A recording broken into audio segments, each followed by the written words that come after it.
Right, not the most productive day, but also not the least. Let me see. What did we do today?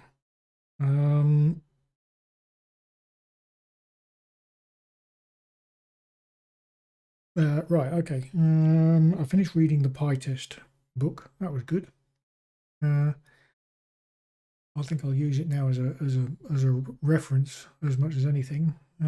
It's got some nice little bits in towards the end about extending pytest, writing tests to test tests, and so on. So that was interesting. I shall put some of it to use shortly. Then lots of domestic stuff got in the way, shopping, small things like that.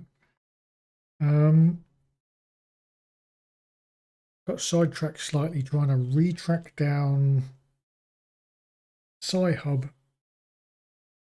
I knew there was a way on the web of getting journal papers and so on for free. I couldn't for the life of me remember what it was called, and then I did. So anyway, track that down. Not that I need a particular paper at the moment, but it's always useful to have it handy because sometimes you get a reference to a paper and it will be hidden away behind a paywall. Now, I've got no objections to paying a few dollars or whatever to get access to read it, but some of these things are just ridiculous. Sometimes you get like, oh yeah, you can have access to this paper for like $60. It's like, seriously, dude, it's like 3 fucking pages of, somebody's theory. And I'm going to pay $60 to access it or whatever. No, that's just not going to happen. Secondly, there's no way of knowing ahead of time whether it's exactly what you want. So you're paying this money like on the hope that it's actually well written. And sometimes you'll get a reference to something buried inside one of these journals or conference books, and they can be like hundreds of fucking dollars to buy. And again, you might only want like one paper, and you've got no idea if that's actually the one that you want to refer to. Nah, fuck that shit. So yeah, particularly when you're like me, you're not. If you're part of an academic institution, you're probably okay because they probably have like subscriptions to these journals, so you can get access to them relatively easily. But for me, it's a right 3-act drama to get hold of them. So I'm sorry, but in those circumstances, I'm inclined to just go and use the 5-fingered discount, as it were. Yes, so that's that. And I mean, it happens like twice a fucking year that I need something. And to be honest, 9 times out of 10, I don't read the whole thing. I only read the conclusion, and quite often that's enough to let me know whether or not it's worth reading the rest of it. And sure, okay, if it's really good, and I really need it to refer to, then I'll pay 20-30 bucks or whatever to get a copy of it, a legit copy, because it's questionable. It's questionable ethically. Okay, apart from the ethical and moral repugnance of these journal companies who charge these obscene amounts of money for papers that they don't write, they just act as like gatekeepers. The authors of the papers very rarely see any fucking money from them anyway. It's just obscene. That set to one side. If you look at it from an ethical point of view, from my point of view,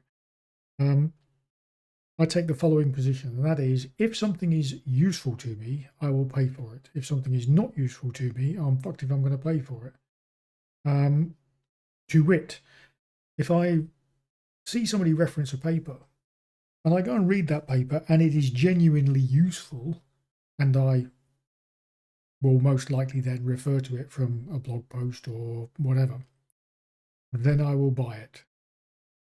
But if I read it and it's complete garbage, or I read it and it's not useful to what I'm doing, then, no, you can kiss my ass.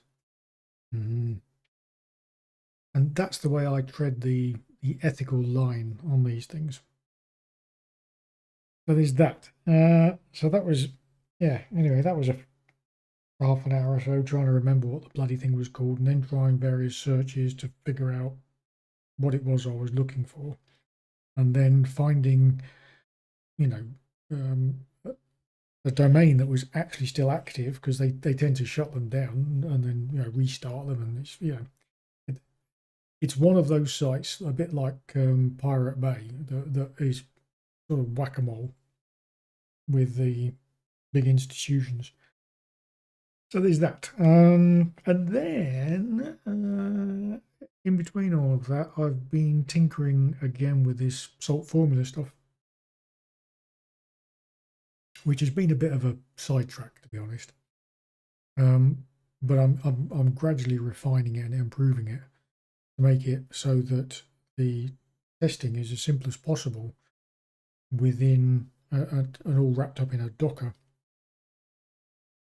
That bit's fairly simple. It's sort of the finesse of making it easy for people to use. Similarly with the documentation and generating the documentation, both for the formula that you build, but also for the cookie cutter itself. And again, it's providing sensible defaults, as it were. And then I can do a worked example using Gittier as a worked example. So there's that. And while I'm doing that, I'm also thinking one step ahead, which is naughty from an agile perspective. But I'm thinking one step ahead because I know that I'm going to want to put this into my CI chain at some point. I'm thinking ahead to how it would fit into my CI chain, so that when I write the scripts, I can have it, so that it's easy for me to put into the CI chain. And in actual fact, one of the questions that the cookie cutter asks is it owned by Salty Vagrant? And if it is, then it will set it up so that it can be put into the CI chain easily. If it's not, then it will just set it up so that the default is to just use Docker to do the test and then throw the Docker away. Anyway, yes, so that was it. That was